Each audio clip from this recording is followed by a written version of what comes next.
Good afternoon, everyone.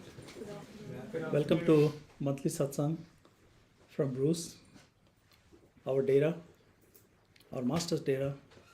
Master whose picture you see. Of course, all of you have been a long time satsangi, so you know him. And because of his love, we are all here. Right. And something happens when I sit in this chair. I become a crybaby. So seeing love in all of you, and the same love that is pulling me here, the same love that pulled Ishwarji here, because of his love for his master, he was pulled here.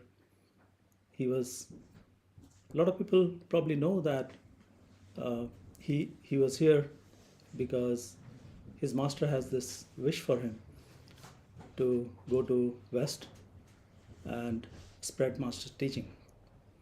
And this master's teaching doesn't come from just one master. Masters just act as a conduit for their masters. And if you ask their master, they'll say the same thing. They're just acting as a conduit for their master. And this love flows all the way from the top, Creator. And because of seeking in us, if you look around us, among the satsangis, we come from different paths. We don't all look alike. We don't all think alike. We have different glasses on, because of which we see the world differently. And our skin color is different, our thinking is different, our viewpoints are different, our jobs is different, and there is everything that we see divides us. And love is the only thing because of which we are here. And surprisingly, it is uniting us. And that has been, as I'm finding out in this path, has been the only important thing, love and devotion for the master. And while back, Ishwarji,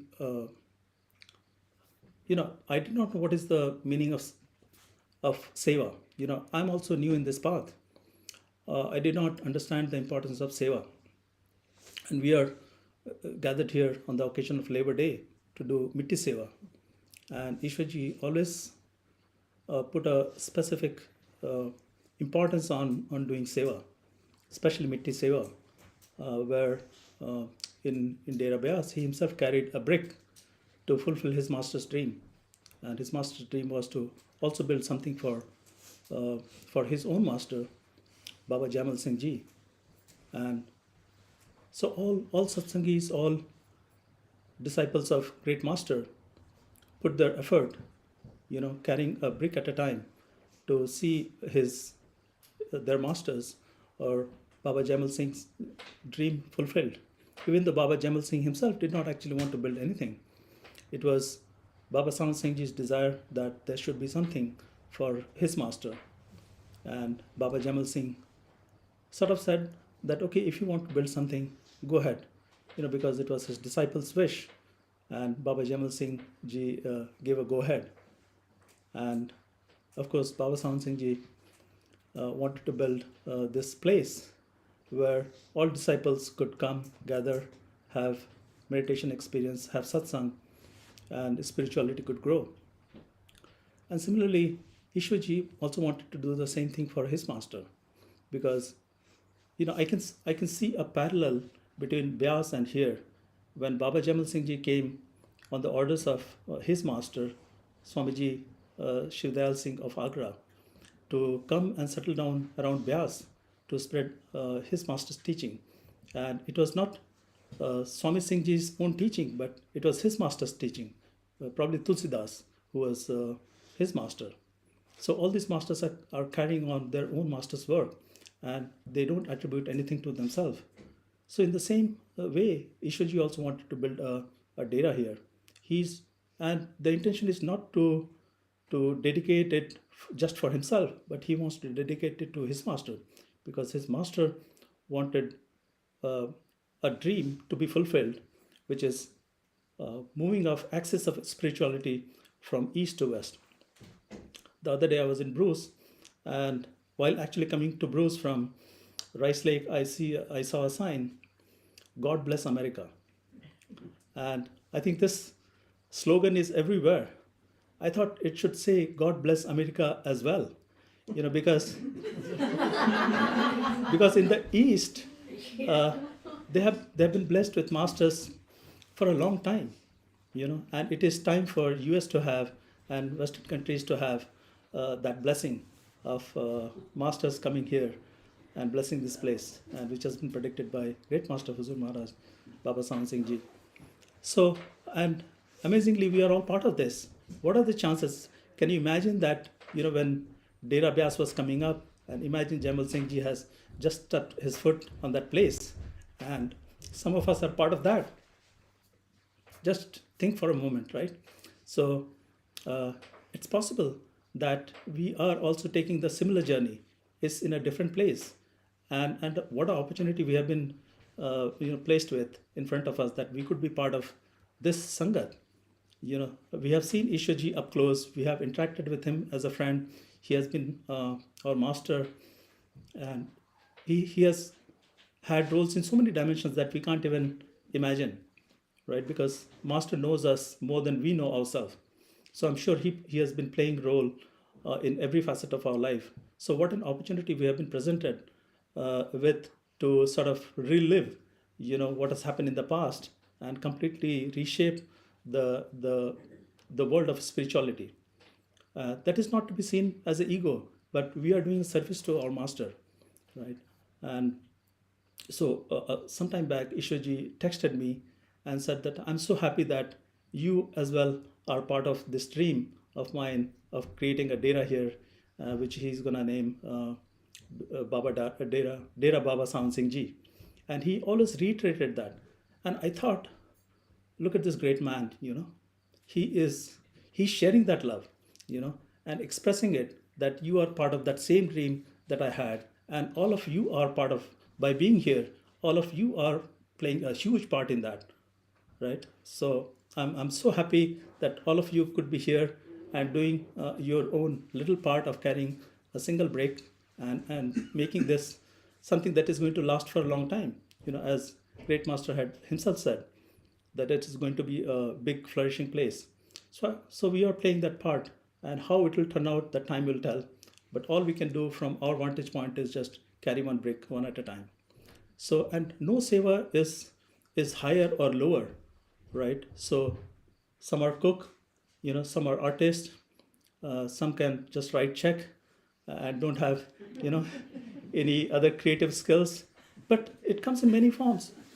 And, we are all doing our part. And I remember a couple of years back, I think it was 2019, Ishwarji narrated this wonderful story about a master who was asking for donations. And his disciples, arranged a place. Master was there. So a lot of people came, gave a lot of donation. And so that event was almost coming to an end. And Master was still holding his ground. He was not stepping out of his podium. And pretty much everybody who wanted to donate had, donated, and there was nothing happening. But Master would not leave his podium. And the disciples started telling, okay, Master, it's done, you're not going to get any more donation. But he kept quiet, and disciples kept pushing him. Then he finally said that I'm waiting for one more donation. And there was a person in the crowd with 1 penny, 1 penny equivalent. He was hiding in his turban, but he felt little of himself that he doesn't have that money like other people had. People are giving, maybe equivalent thousands of dollars. So this person thought that, okay, he's not even carrying a brick for himself. So yet, he thought that Master is waiting for him. So finally he took out that penny and gave it to him, Master. And Master said that, yes, my donation is complete now.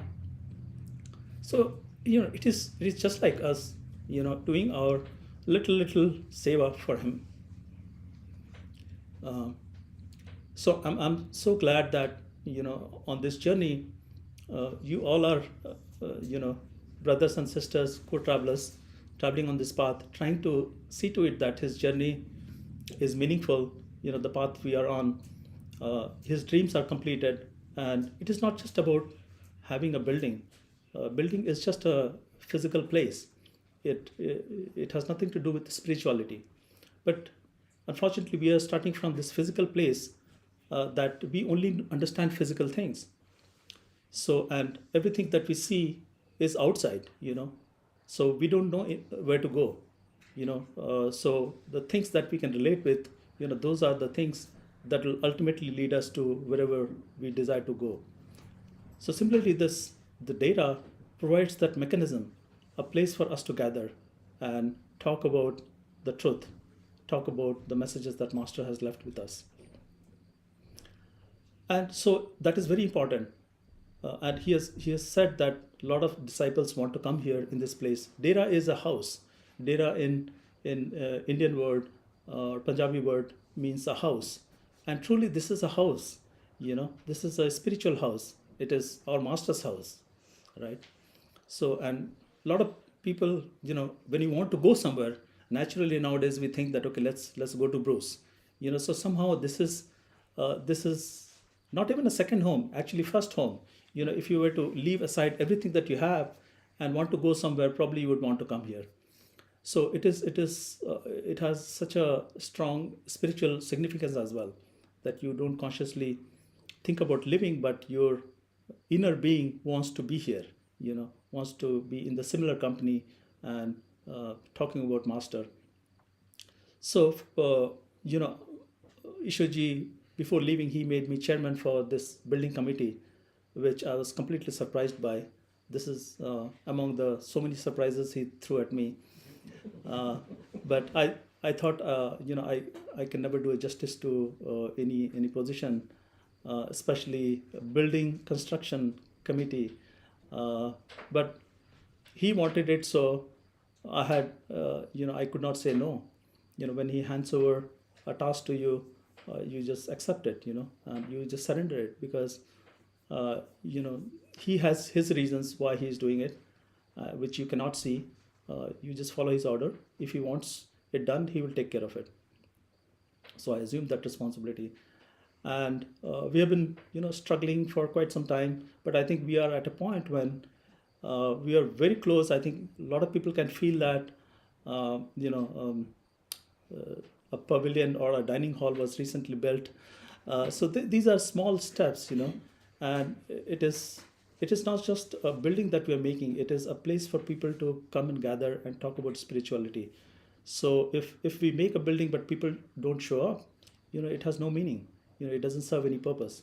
It is just a place is facilitating, the spiritual growth of this place, Western Hemisphere. So I think we are doing a very important job in serving our Master by contributing one brick at a time for building this spiritual house. And I can, as a part of the building committee, we want to get started, but there are so many details to be taken care of. That is taking us a little bit of time. As I'm realizing that a house is not just a house, it's made of so many things. A physical house, it needs to evoke some memory, when you look at the building. So aesthetically, it needs to be pleasing. It needs to remind you of certain other places. So there are facets to the building architecture that, we want to preserve while addressing the cost concerns, because of which it has taken this long. But we hope that soon, this winter, hopefully in a couple of weeks, we'll be able to move forward, and we'll lay the foundation. And pretty soon after that, you should see the building come up above the ground. And many of you probably might have seen the place already where the meeting hall is going to be built. If not, please take a walk with us. We'll go look at the place, and you'll get a sense of how big it is. A couple of months back, I had a chance to come here, and some of the building committee members took the opportunity to show others, how the dimensions of the building and the dimension of the dome. And I was myself surprised, even though I've been part of the committee. I've been looking at the numbers, but numbers in your head is one thing, but when you look at the actual physical proportion, it just completely surprises. It can surprise anyone.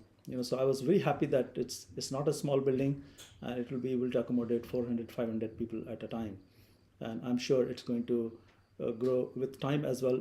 As the needs of this place grows, and as you are seeing how things automatically happen. When we wanted to build this dining hall, everybody, we had very little money to start with, but Ishwaji's grace, everything just started happening automatically. Whatever we needed was provided for.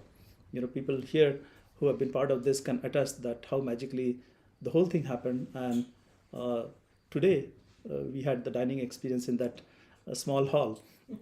If it wasn't for that, probably we'll be scrambling for place. So it's a much nicer environment compared to last maybe a few times that we have been here.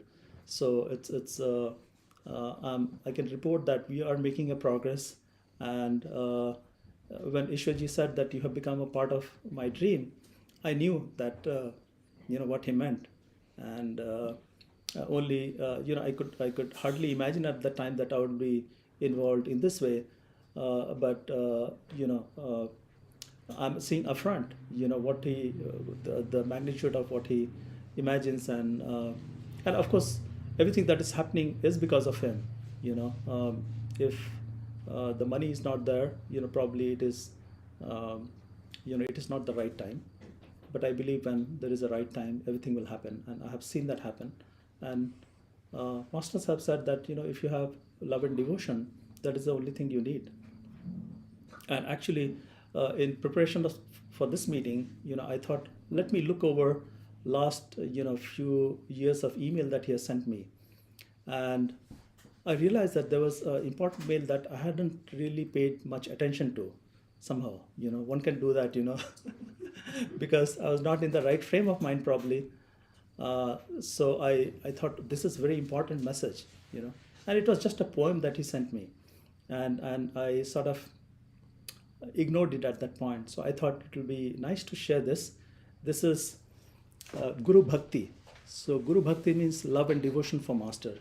And I thought this may be an appropriate message because I'm also struggling in that part, even though I'm, I look like a crybaby here, but, I'm also struggling. And because of the mental jail or mental compartment that we have been kept in, we are constantly dealing with the problems of our mind, and everything that is around us is problem of our mind, right? It gives us pleasure and pain as well simultaneously. But because of that, we create all kind of attachment and we live in the world of mind. So I have had my share of trouble, and I'm still having a share of my trouble in overcoming this. So as I, walk on this journey, I'll share, whatever I, can, that is helping me to go through this journey. So this was shared by Ishwarji in 2017, or September 19th, 2017. And I'm sure maybe he mailed it to a couple of you or many of you, but I got it, so I'm just sharing with all of you. And the title of this poem is Guru Bhakti. It means Bhakti is a word for devotion. But because Master stressed this word, love and devotion, love that comes from Master, and because of which we become devoted to Master, because we ourselves cannot love, because we have not experienced that pure love. So when we do receive from Master, we automatically become devoted.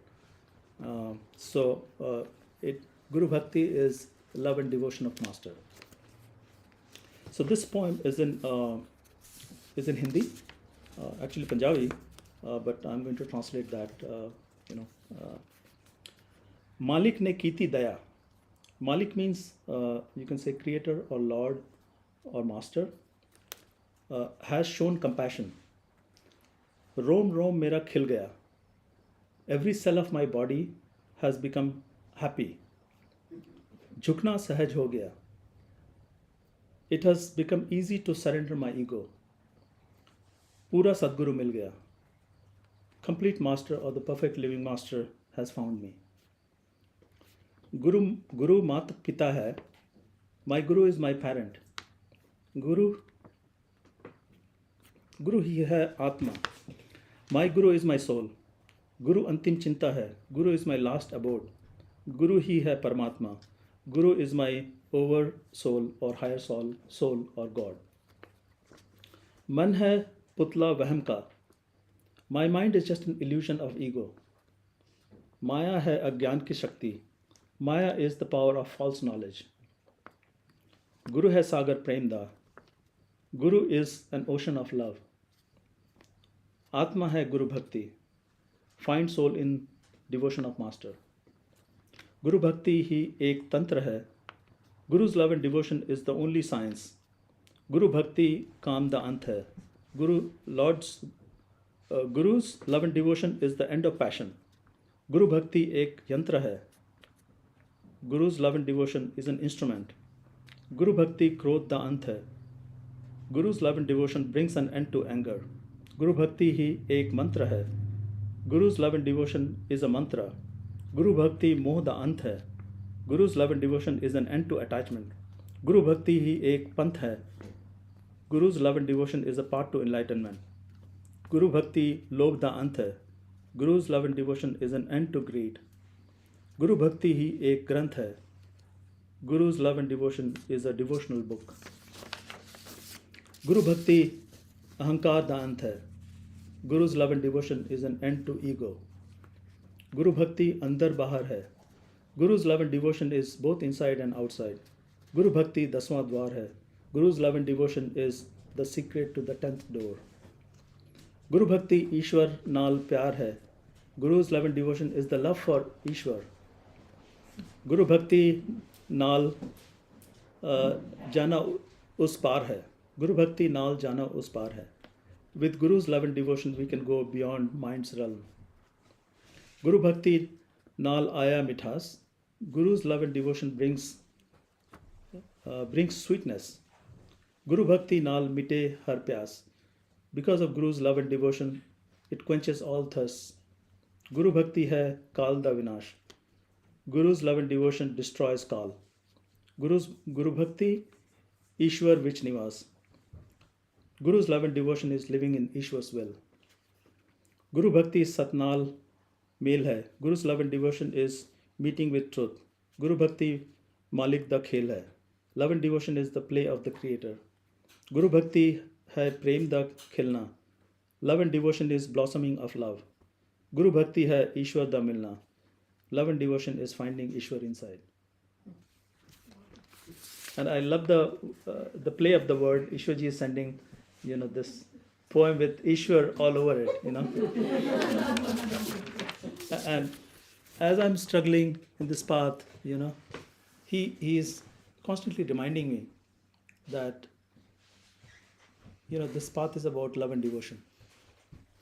And I've heard his lecture so many times. I'm sure all of you have heard it so many times, but because of our mind, we don't hear the same message, even though what we feel is the words coming out from his mouth is same, but how it is received by each of us is quite different.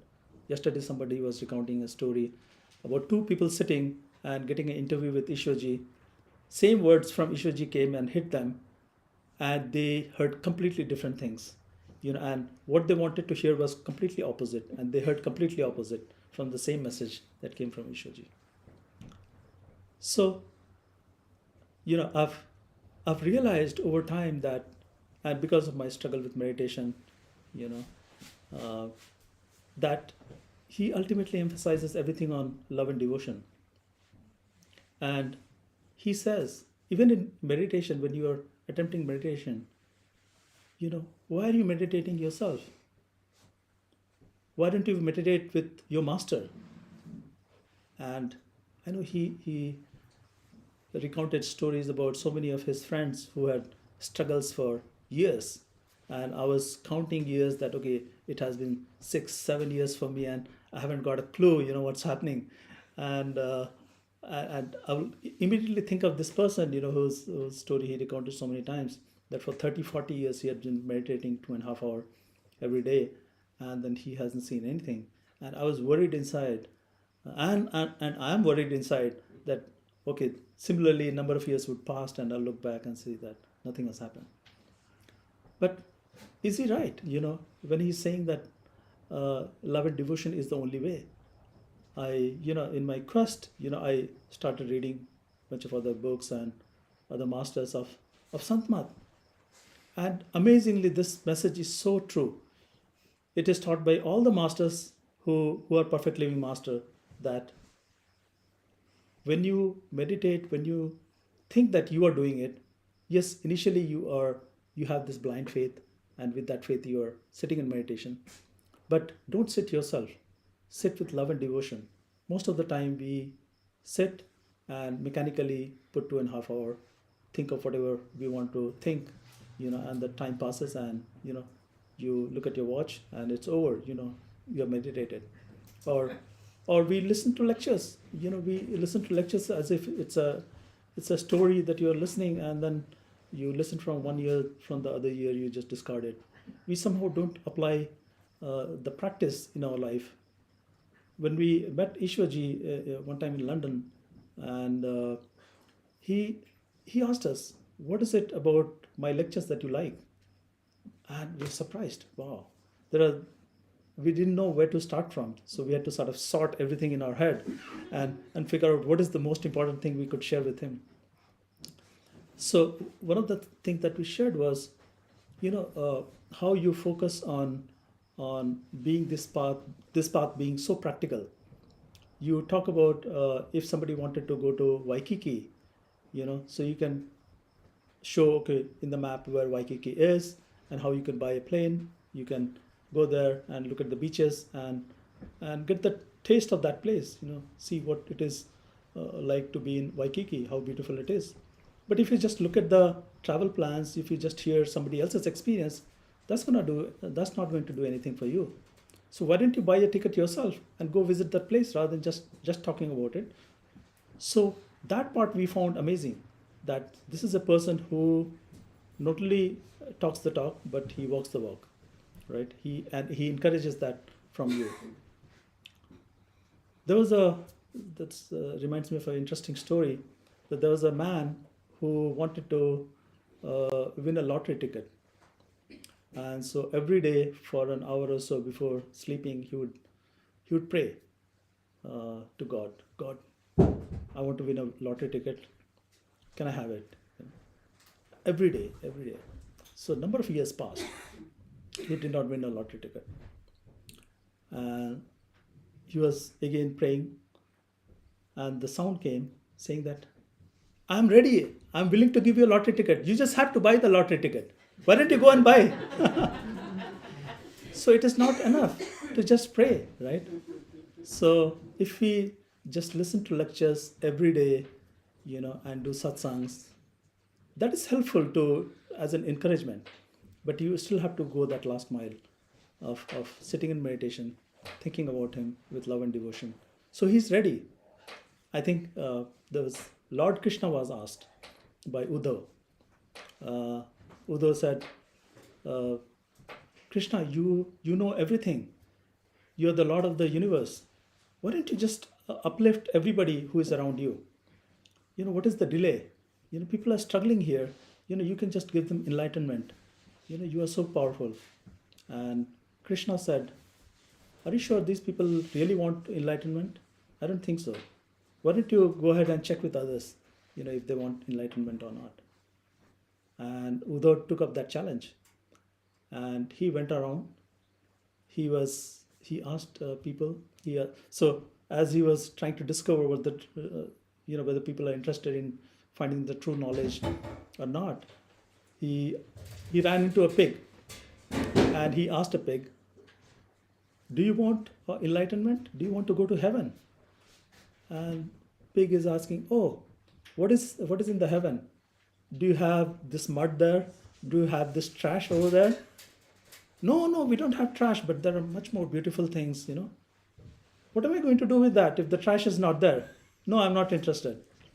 So as he moved forward, asked different people, they only relate to things that they have seen, and they only want those things, that is closer to them. Like we want more money, we want car, beautiful things. So we are trapped in this world. So unless we also desire that we want freedom from the negativity we are in, or this place we are in that doesn't seem like home, we won't get it. And so we need to buy the ticket to Hawaii, Waikiki. So unless we do that, and that's through meditation.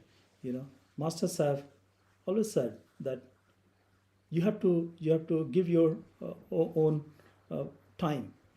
You have to give time for meditation. Master Ishuji always used to emphasize that if you can give me 5 minutes of your day, that will be the best gift for me. And in one of the I guess satsangs, he said, a lot of people have been wishing me a happy birthday, and want to give me physical gifts. But what am I going to do with physical gifts? If you can give me 5 minutes of your time and do meditation with love and devotion, that will be a gift. And I decided that, okay, I'm going to write back to him, on his birthday. So I wrote to him, I'm wishing you a happy birthday and also giving you my 5 minutes of, meditation time. And he replied back, saying that, oh, I'm so happy you are doing that.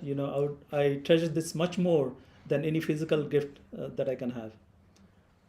It's not that he did not enjoy physical gift, he would always show his Apple Watch. He would know what version it is. And I know as I was going through my emails yesterday, I realized that in some of the exchanges I had with him was about Apple new version of iPhone and Apple Watch, and I would recommend to him that, okay, you should upgrade to this version, and next time I'm there, he would tell me that, okay, next time you are here, just show me how to do it. So he was living in this world, but he was not attached to this world. He wanted to. He would gamble. He would go to casinos. He would play. So everything that is here is for our use. We cannot dismiss that. Money is not important. We can't dismiss that some of the physical necessities or luxury we have is not important. Everything is important as long as it is used in the right way. So similarly, the dera that we are building also is equally important. It's a stepping ground. It is as people who have been initiated on this path have been given mantras, and all these mantras have its meaning. You cannot do a shortcut and jump from one place to another. You have to sort of go through it. So it is important in that sense to put everything in the right context. That everything is usable to a limit. But if you misuse it, or if you are totally obsessed by certain things, that is not of benefit. It is instead tying you up. In fact, everything that we see, experience most of the time, is just things that tie you down. Any relationships that also we have, sometimes it helps us, sometimes it creates a roadblock in our spiritual journey.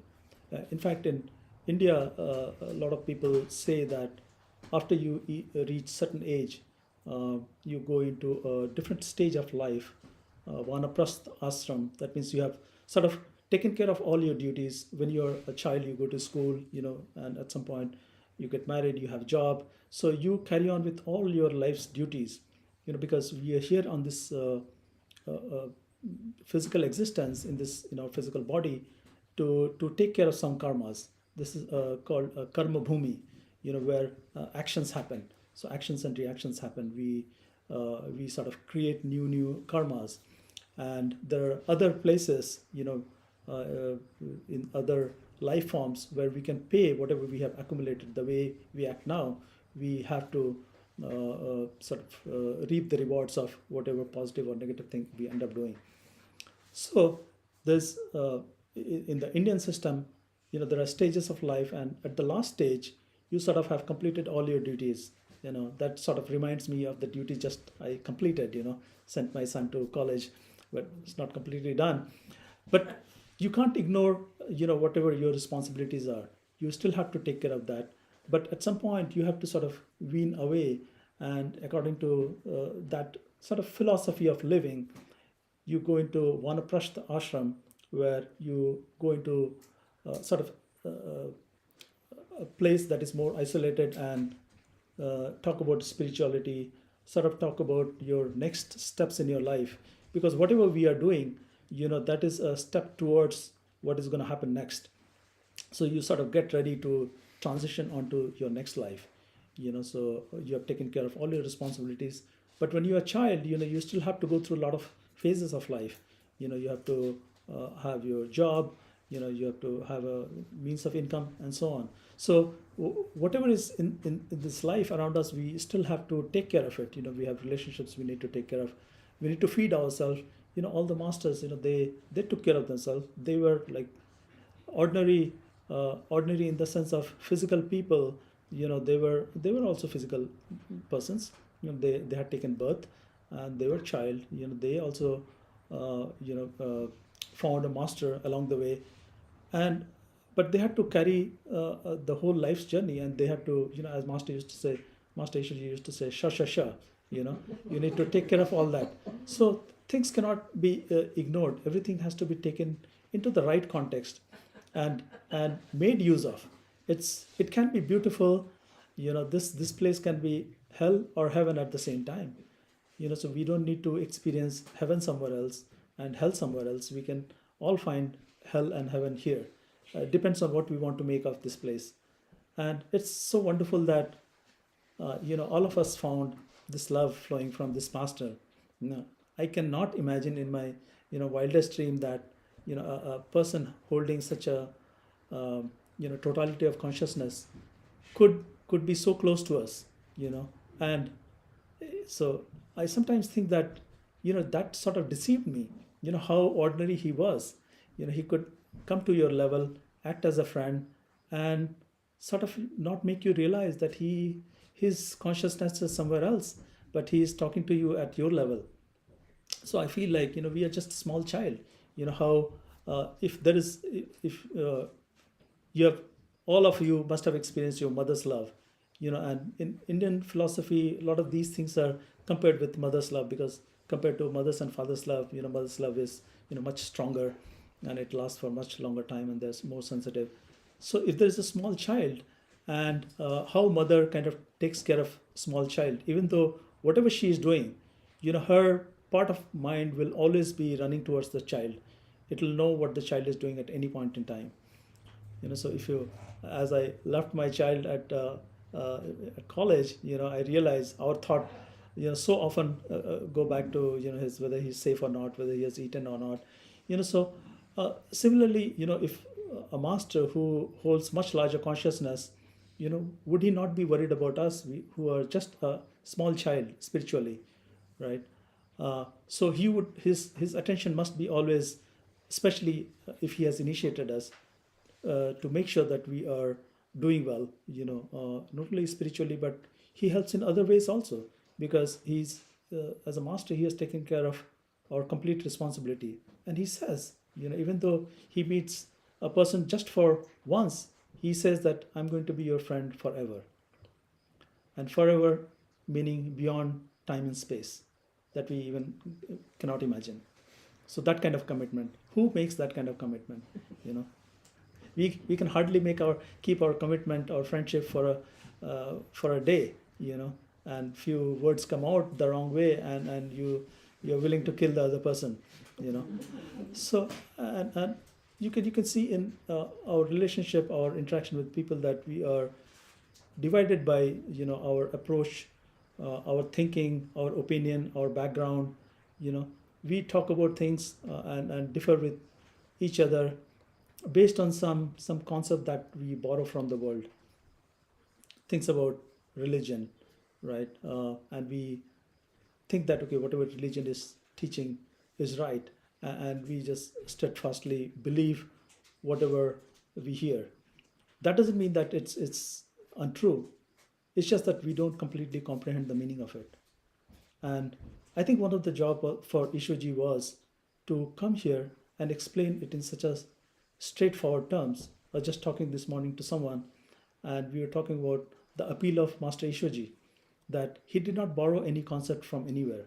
He just talked in such plain terms that people who did not have any spiritual background or background in philosophies or different religion. They did not have to know that. They did not need to know a lot of spiritual text. They can start from any diverse background, any creed, culture, and still understand in very plain, basic terms,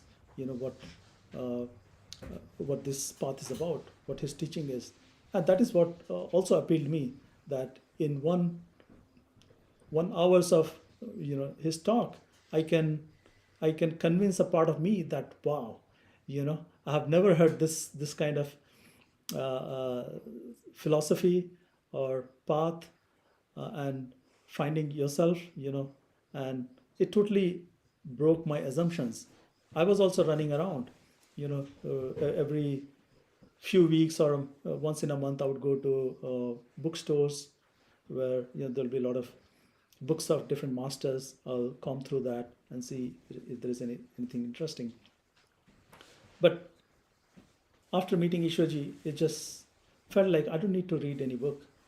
If I can just hear his few videos, that's it. And he in fact is saying that I have already bought the tickets. You just have to show up at the airport. And if we can just devote that 5 minutes that he asks for, and that's it, and do it with love and devotion.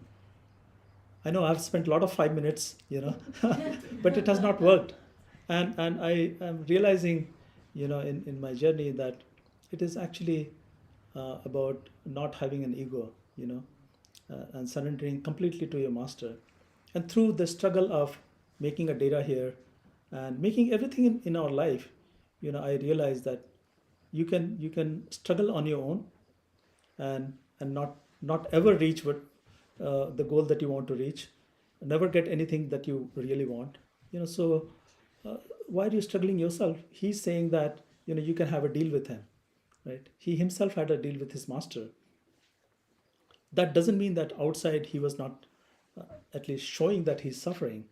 He had his own struggle, but I don't think mentally he was going through it. Spiritually, it did not affect him. And whatever we were feeling that he's suffering, or whatever external things that you find that master is going through, I don't think he was really experiencing that. And so they can act like that Bahrupia, a person who can sort of pretend. And a lot of time he pretended that. And sometimes, to some of his disciples, he also, confessed that, this is just for a show, So why not lean on that? Why struggle yourself? If he's saying on and on that when you meditate, I know a lot of us struggle, and a lot of people reach out to me about meditation. And my answer also falls down on, just do the meditation with love and devotion. And sometimes we don't fully understand what does it mean to actually, meditate with love and devotion. And he has given a lot of clues, and only with time I'm finding out what it meant. It means that always thinking of him.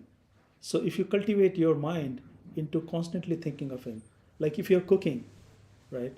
So you're just cutting vegetables. How much attention do you need to put on vegetables cutting? Not much, right? Our mind is anyway running. You are tied down because of so many relationships or so many worries about money or whatever, a disease. So your mind is anyway occupied. Why not use that mind in thinking about him? That will be your meditation. So you're cultivating your brain, your mind, right? So any activity, like you are driving, right? It doesn't take any effort. How much attention do you need to pay to the road? Are you watching out all the small pebbles on the road? No. The small bumps on the road? No.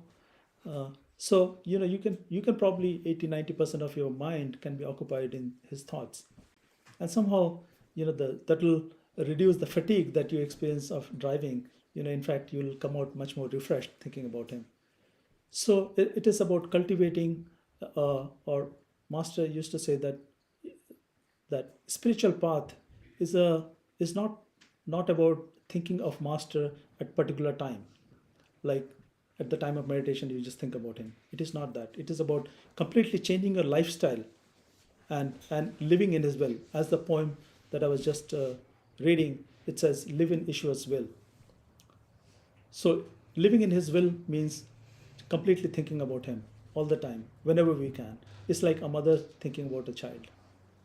And imagine if a child, so mother gives a child, let's say, a candy, and the child turns back and gives that candy back to mom, you know. Mom becomes so happy, you know. It is mom's candy that the child is receiving.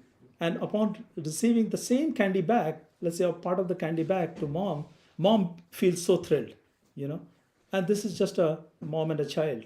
Imagine what the relationship would be between a creator and the created, you know, us as his child. His consciousness is so big, you know. He's so compassionate, so loving. Would he not respond in hundredfold just with your small gesture? So I think that is the importance of love and devotion. So somehow, you know, we Ishwaji himself said that he had gone to Great Master and said, you know, I meditate, nothing happens, you don't show up, you know, what is this, you know? He said, oh, good, you realize that it doesn't happen, you know? So the sooner you fail and recognize that you need to surrender, better it is. So I'm trying to surrender that that with his will, the meeting hall comes up, and all of us can, you know, carry a brick and do our seva. As a part of building this meeting hall, we also want to take the help of all the satsangis, you know. And I don't know anything, you know. I don't know anything about construction. I'm learning as we speak, and there are so many of you who are so talented, have knowledge in the maybe building construction or gardening or cooking or various things, you know. We all have our own skills. So it will be so wonderful if all of us with diverse background can carry these bricks into assembling what will truly be a dream fulfilled. And that's all we want to do for him. And this will be our tribute. And at some point, hopefully in a couple of years, we'll look back and see that the dera. Now we can call this dera a dera where there is a meeting hall, where there can be satsangs, where people can meet. People want to meet. Have expressed so much desire to come and live up here. So we are all, you know, I know some of you are already staying here. I am amazed with the dedication and love with which you all have been serving here. It just, you know, blows my mind away, you know. And I feel that, you know, I should be doing more. And that's the inspiration for me, you know, to contribute more and more of whatever in limited way I can do. And we all are playing different roles, you know, so one is not greater than the other in any way. Ultimately, the judge is sitting inside, you know, and he's going to evaluate everything with love and devotion. And Master Ishwaji used to say, there is only one currency, you know. Over here, we can have different dollars, yuan, and other things, rupees, you know, but we all are going to leave this place one day, and we don't carry anything. You know, in fact, the attachments that we build are the things that we carry with us. And if we are too strongly attached to the relationships here, objects here, that part of the consciousness that we carry with us, you know, upon our leaving, will still be part of us, and that will pull us back here. So why not get attached to something that will outlast those things, you know?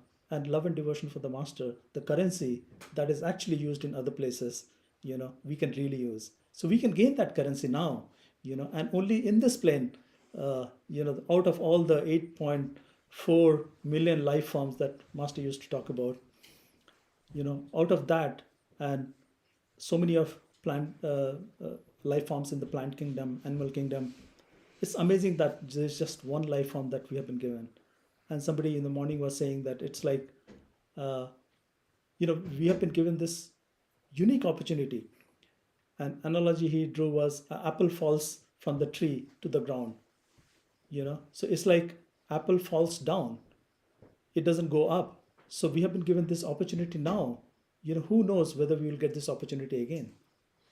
Maybe we will, but we may be given other opportunities of going into other life forms. Do you want to wait for that? No, right? We want to exit right now. Unfortunately, one of our satsangis recently passed away, Garen. He was a wonderful disciple. I had wonderful opportunity to talk to him, and he was a role model for how devoted somebody should be, how seva should be performed. And as I'm finding out more and more about him, it's just so surprising that somebody could be so dedicated.